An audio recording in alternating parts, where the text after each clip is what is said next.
Sustainability. Is what I'm doing as a farmer sustainable for the future? It's an interesting question, and while I'm not claiming to know the answer, I'll at least give my opinion on it.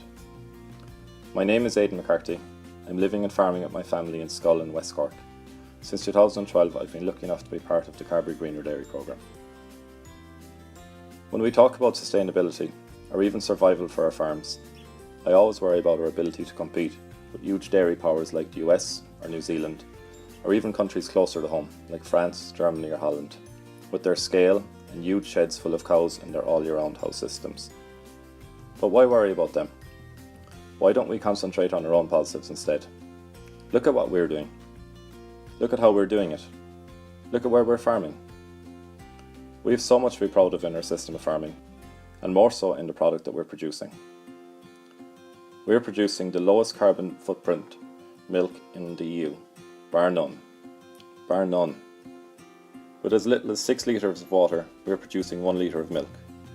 Compare this to some of the countries I mentioned earlier, where they are using up to 40 litres of water to produce 1 litre of milk. Our cow's diet is largely made up from grazing fields of green grass out in the open as nature intended.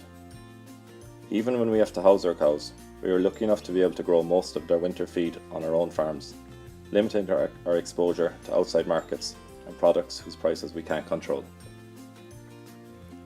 But can we continue to increase our efficiency without harming our environment? Can we even increase our efficiency and improve our environment? Why not? From the Greener Dairy programme, I've learned that simple things like soil fertility can be greatly improved without adding much extra cost to my present system. For example, if we spread more lime, this will increase the release of nutrients from the soil, which will hugely improve the response to any fertiliser applied, and in turn will grow more grass. And lime is cheap. Do you know 1 tonne of lime costs just 5% or 1/20th of a tonne of say 27,255?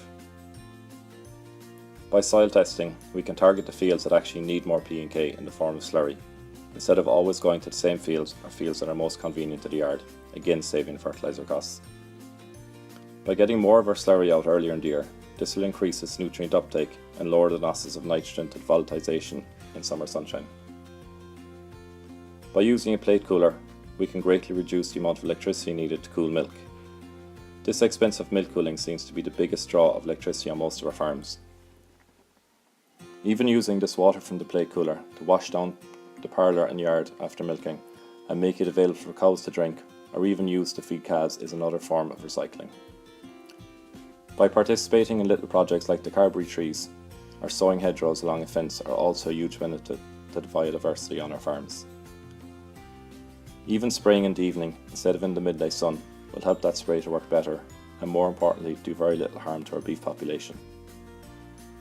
We shouldn't be afraid to get involved in GLAS, AOS or similar environmental schemes. Getting paid to do the right thing environmentally on our farm isn't a bad thing. We're not trying to change the world, but maybe if we could all do something to improve our own little patch, then collectively we could all make a big difference for the next generation. Because at the end of the day, it's our family and our kids are what is most important, and doing the right thing for the environment is doing the right thing for them. Thank you.